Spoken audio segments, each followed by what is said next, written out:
a folder named Internet Speed Tester. Then, create a file named internetspeedtester.py. Now, open Chrome and type pip install speedtest.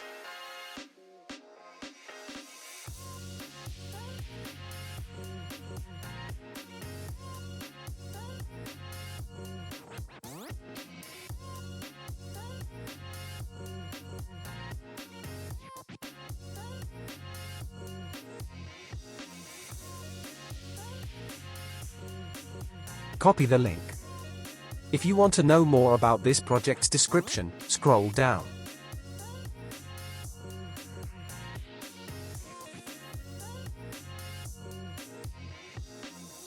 Now, open Command Prompt and paste the command.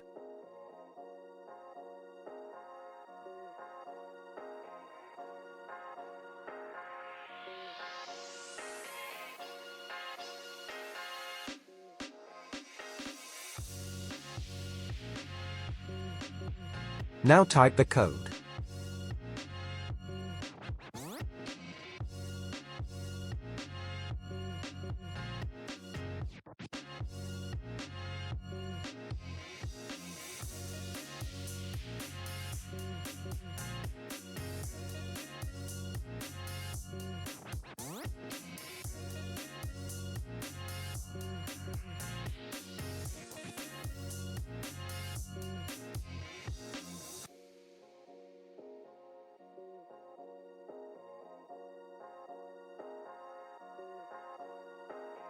And finally run the code.